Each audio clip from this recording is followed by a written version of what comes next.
안녕하세요, 여러분. 아령입니다. 제가 저번 라이브 방송 때 연결 상태가 너무 좋지 않아서 오늘부터 녹화 방송으로 진행을 한다고 말씀을 드렸었는데요. 오늘 4월 9일 금요일 녹화 방송으로 시작을 하도록 하겠습니다. 우선 시작 전에 여러분, 메디블로 코인 아시죠? 지금 현재 굉장한 상승을 가지고 온 의료 정보에 관련된 메디블로 코인. 제가 아직 정확한 인터뷰 날짜가 아직 픽스가 되진 않았는데요. 메디블로 대표님과 이인솔 대표님과 인터뷰 일정이 지금 잡혀 있는 상태입니다. 그래서 여러분들께 시작 전에 목이 메네요. 시작 전에 메디블로 코인에 대해서 궁금하신 점들이나 이런 거는 질문을 했으면 좋겠다. 이제 그런 것들을 댓글로 달아주시면 관련해서 제가 그 질문 중에 우선은 답변을 해주실 수 있는 질문들을 좀 추려서 가제 시놉시스에 말씀을 드리려고 합니다. 그래서 오늘 제 녹방 들으시고 나서요. 혹시 메디블록에 관심이 있으시고 이런 부분을 내가 좀 궁금했었다. 이런 질문이 있으시면 댓글로 달아주세요. 그러면 제가 그걸 확인을 해서 대표님과 인터뷰 전에 시놉시스를 미리 드릴 때 같이 의논을 해서 그 질문들도 몇 가지를 추려서 같이 한번 인터뷰를 해보도록 하겠습니다. 이번에 메디블록 인터뷰가 이제 메디블록에 관한 기술적인 부분이나 이런 것들도 같이 인터뷰를 하기도 할 거지만 지금 메디패스 앱이 나온 거 아시죠, 여러분? 그래서 메디패스 앱에 대해서도 간단하게 좀 설명을 드리려고 하고요. 또 앞으로 어떤 사업 계획들이 있는지 이런 거에 대해서도 간단하게 여러분들한테 좀 인터뷰를 선보이려고 합니다. 그러니까 궁금한 점 있으신 것들은 댓글로 우선 달아주시면 제가 추려서 같이 인터뷰를 진행을 해보도록 하겠습니다. 어제 그제 조금 비트가 빠지고 나서 비트코인 골드가 계속해서 상승을 하고 있네요, 여러분. 제가 비트코인 골드로 가지고 있는 것들이 좀 있는데 비트코인하고 비트코인 골드는 거의 커플링처럼 올라가죠. 비트가 올라가면 비트코인 골드가 같이 상승하는 이런 것들을 좀 보이고 있는데 현재 비트코인 골드가 전고점이 80만 원 정도라고 치면 지금 현재 비트코인이 7,500만 원대라고 쳤을 때 이미 전고점을 한참 뛰어넘은 걸로 예상을 해서 저는 비트코인 골드가 많이 앞으로 상승을 더 할 거라고 생각을 했거든요. 근데 지금 비트코인 골드가 며칠 새에 이렇게 같이 상승을 해줘서 기분이 좋네요. 비트코인 골드 말고도 이제 이더리움하고 비트코인 패밀리들이 좀 많이 같이 올라가겠다. 왜냐면 지금 알트들이 상승한 거에 비해서 메이저들이나 준메이저들이 많이 상승을 못한 것들이 많기 때문에 이제 월봉 차트로 해가지고 전고의 한 반도 안 간. 그러니까 만약에 비트코인 골드가 예를 들어 80만 원이 전고다. 그러면 40만 원. 반으로 쳤을 때 40만 원이죠. 근데 지금 현재 비트코인 골드가 15만 원이란 말이에요. 그러니까 아직까지도 한 3배 정도까지는 상승을 할 수 있겠다라고 계산이 되는데 단순하게 정말 그냥 우리가 그 전에 있는 데이터들로 전고에 2017년 18년도 전고점의 반이라고 쳐도 아직 그거보다 지금의 가격보다 3배가 가야 된다. 이렇게 생각해서 저는 투자를 하는 편인데 저는 지금 알트들은 거의 가지고 있지 않고요. 다 메이저들로 가지고 있거든요. 근데 그 메이저들이 다 그런 식입니다. 지금 전고점을 아직 반도 못 가서 그 반도 아직까지도 한 두세 배가 못 간 애들.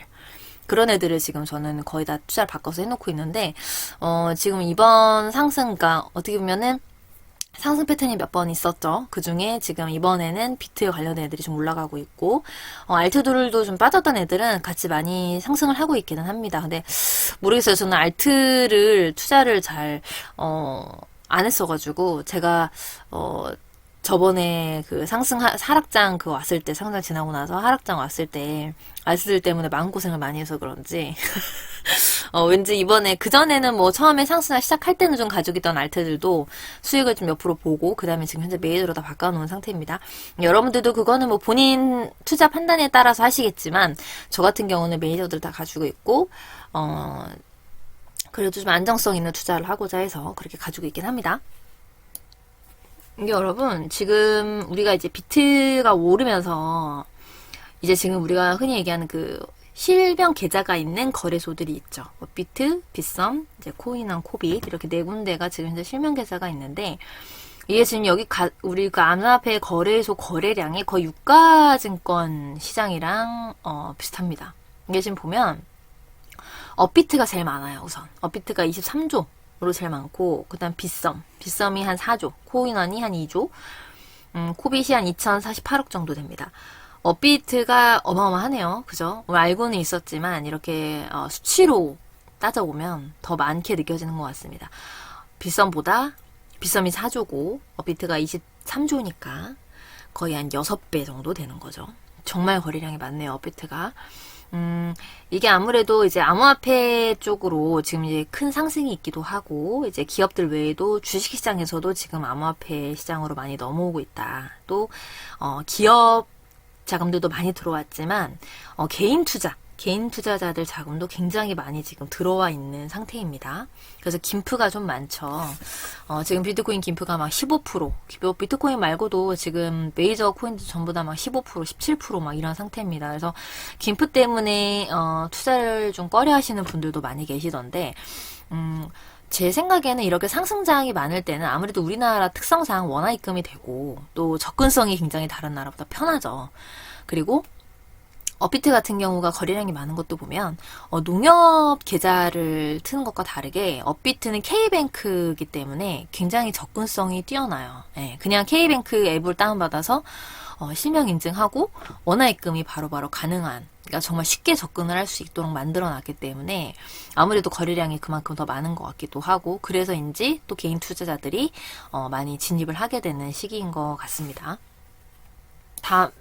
다만 좀 걱정이 되는 건, 이제 제 주변에서도 이제 알트를 투자를 하셨다가 지금 이제 비트가 변동성이 심한 상태다 보니까, 비트가 이제 1% 빠지면 뭐 알트들은 10%, 20%까지 빠지다 보니까, 그것 때문에 지금 이렇게 상승이라고 생각하는 이 장에도 물렸다, 힘들다 하시는 분들이 생각보다 많으시더라고요. 그래서 그게 조금 걱정이 되기는 합니다. 그래서, 그럼에도 불구하고 지금 우리 이 암호화폐 가격 여부를 다 떠나서 거래량이 굉장히 증가를 하고 있기 때문에 뭐 거래소들도 그만큼 수수료를 버는 수익이 어마어마하겠죠. 비트가 이용자 수가 320만 명 정도가 되고요. 올해 1월 기준으로 이용자가 119만 명이었대요. 올해 1월 기준이 119만 명이었는데 지금 우리 4월이죠. 3개월 만에 3배가 는 겁니다. 3배가. 정말 많이 늘었죠.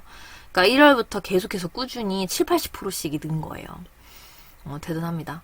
이게 지금 우리나라가 아무래도 이제 주식시장 외에도 암호화폐나 이런 투자시장에 굉장히 관심이 많은 나라다 보니까 김치 프리미엄이라는 게 있는 것만 봐도 정말 관심이 많다는 걸 알 수가 있죠. 근데 그만큼 좀 거래량이 많이 늘어난 것 같아요. 그래서 아무래도 우리가 생각했던 뭐 이제 좀 빠질 것이다, 하락장이 올 것이다 라고 생각했던 게 뭐 3, 4월 정도라고 예상을 했었는데, 원래 17년도, 18년도 패턴이 그랬죠. 3, 4월 정도 때 이제 한번 쭉 빠지는 양상을 보였었는데, 지금 현재 아직까지도 상승장을 타고 있는 거 보면 그만큼 펀더멘탈이 대단해진 것 같습니다. 그리고 그 전과는 시장이 좀 많이 바뀌었죠.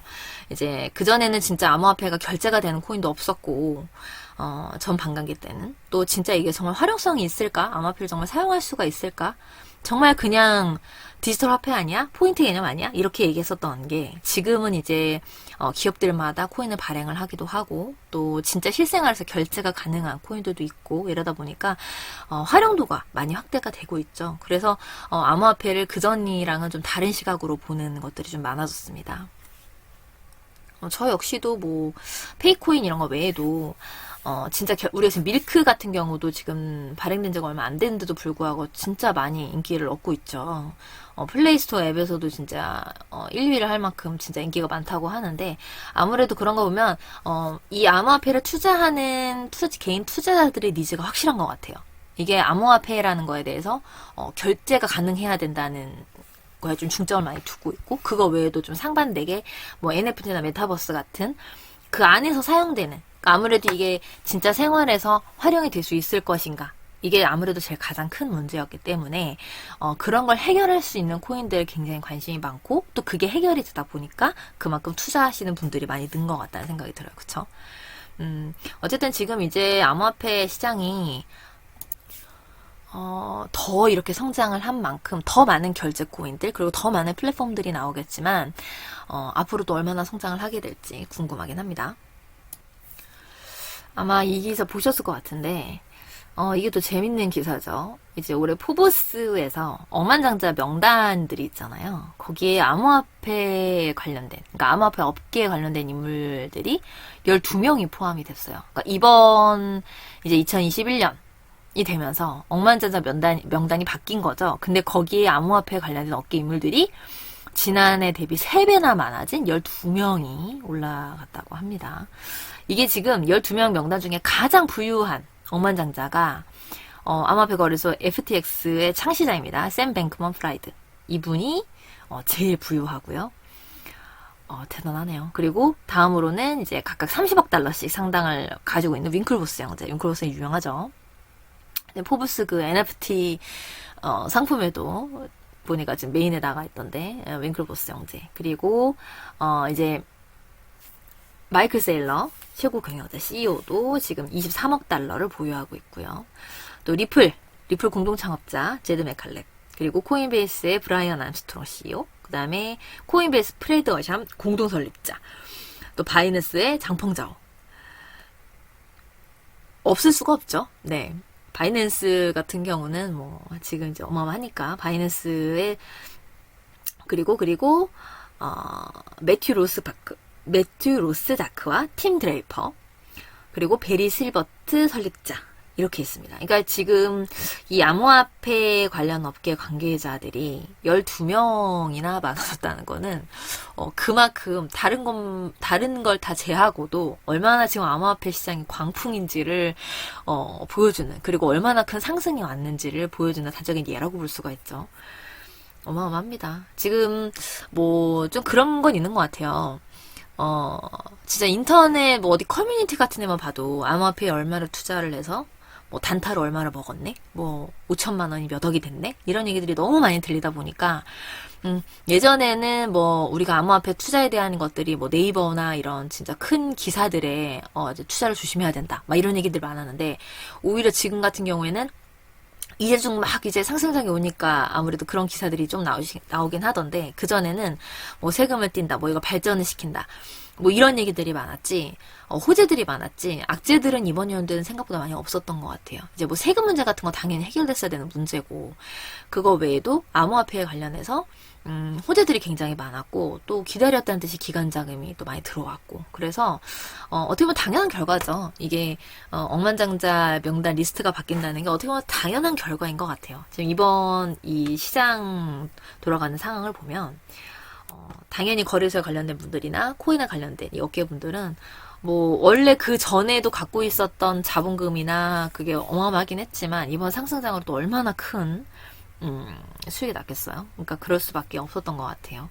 근데 앞으로 아마 이 암호화폐에 관련된 또 이런 산업들이 발전을 하게 되면 지금 현재 아마존에 관련된 CEO가 제일 지금 탑인데 아마 그게 바뀔 수도 있지 않을까. 이제 나중에는 사토시가 1위가 될 거다 이런 얘기도 있긴 하지만, 우스갯소리도 있기도 하지만 전 우스갯소리라고 생각 안 하거든요. 진짜 암호화폐 시장이 지금 이제 2021년부터, 그전에는 이제 정말 투기나 뭐 도박 막 이런 얘기까지 나왔다면, 지금은 이제 그 시장이랑 완전히 달라진 시장이기 때문에 저는 2021년부터 진짜 이제 암호화폐 시장이 시작이다라고 생각하는 사람이라서 아마 더 많은 명단이 뒤바뀌게 되지 않을까 이런 생각이 듭니다.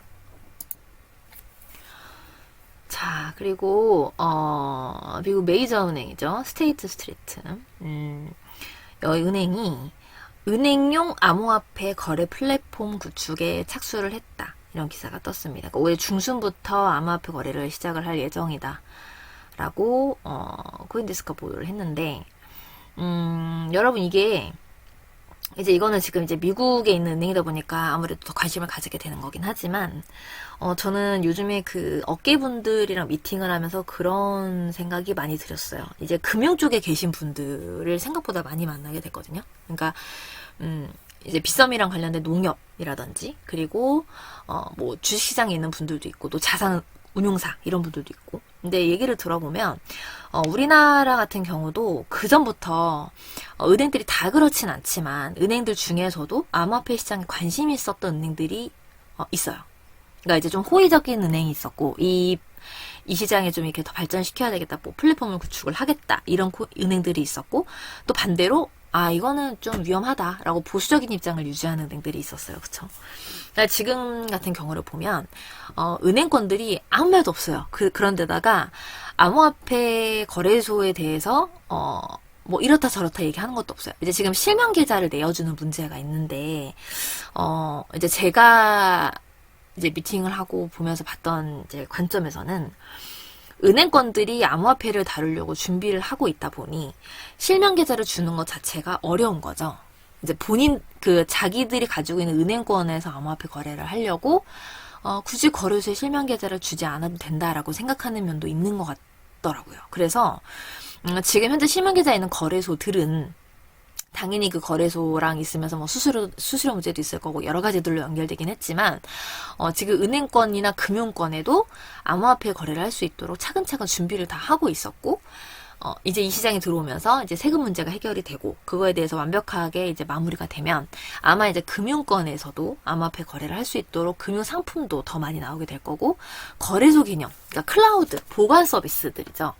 거래소 개념의 클라우드나 금융 상품들이 아마 많이 나올 것 같다는 생각이 들었습니다. 그래서 지금 어떻게 보면 은행하고 거래소 간에 좀 전쟁인 것 같아요. 팽팽한 전쟁인 것 같아요. 이게 이전에 우리가 암호화폐 시장이 지금처럼 이제 막 많이 이슈가 되기 전에도 하락장 동안은 어떻게 보면 많이 얘기들이 없다가 그 동안에도 차후차후 은행권들은 준비를 해왔겠죠. 그런데 지금 암호화폐 이제 거래소가 세금 문제나 여러 가지 이제 맞물리면서 암호화폐 거래소가 굳이 실명계좌를 트지 않아도 또 어떻게 보면 위험성도 있는 게 당연하죠. 그 거래소가 얼마나 안정성이 있는 거래소인지 모르니까. 그런 문제도 당연히 있겠지만 그거 외적인 면에도 은행 자체나 금융권 자체에서 거래소를 운영하기 위해서 좀 줄다리기를 하고 있는 거 아닌가 그런 생각도 들었습니다. 근데 지금 보면 심심치 않게 이런 은행들에서 암호화폐 거래를 지원을 할 거다. 또는 거래소 역할을 할 거다. 이런 기사들이 나오고 있어요. 지금 오늘 같은 경우는 스테이트 스트리트를 이제 예를 들어드렸지만 우리나라 같은 경우도 지금 최근에 신한은행 얘기를 좀 많이 했었죠. 그런 것처럼 은행권들이 이제 암호화폐 시장에 뛰어들면 먹을 거리가 정말 많잖아요. 이제 앞으로 금융상품도 얼마나 많아질 거고 지금 이제 적금이나 예금으로 이자를 받게 되는 그런 상품들은 한계가 있다 보니까 이제 암호화폐를 가지고 만드는 금융상품들로 좀 이자놀이를 하게 되지 않을까 그런 생각이 좀 들었습니다. 그래서 은행에도 지금 이제는 괜찮은 먹거리다라는 생각이 들어서 그런 포지션이 아닌가 그런 생각이 좀 조심스럽게 들었어요. 그래서 앞으로는 좀 지켜봐야 될 문제긴 하지만 비단 그냥 무시할 만한 문제는 또 아닌 것 같아요. 그런 소식들은 제가 또 재밌는 얘기를 듣게 되면 여러분들께 좀 들려드려 보도록 하겠습니다. 어쨌든 이 미국 스트리트 은행이 이렇게 암호화폐 거래를 시작을 하게 되면 아무래도 암호화폐 거래소보다는 은행에서 이 거래를 하게 되면 더 안정성이 있다고 생각을 하겠죠. 투자자들은. 그럼 또 자금이 더 많이 흘러들어오게 될 거고요. 또 기업들도 개인들이랑은 달리 또 기업들은 이런 은행들이 암호화폐 거래 플랫폼을 제공을 한다라고 하면 더 안정성 있게 투자를 할 수 있기 때문에 아마도 더 많은 자금들이 들어오게 되지 않을까 이런 생각이 좀 듭니다. 이제는 은행들도 암호화폐를 그냥 뭐 디지털 화폐야 그냥 뭐 저거 그냥 이따 없어질 거야 이렇게 생각할 수 있는 수준이 아니기 때문에 이거에 맞춰서 고객의 니즈를 충족시키고 할 수 있는 서비스를 제공을 하려고 준비를 하고 있고 또 어떻게 참여를 시킬지 그거에 대해서 굉장히 많이 모색을 하고 있는 것 같아요. 진짜 시장이 많이 바뀌고 있다는 거를 이런 흐름으로 많이 느끼는 것 같습니다.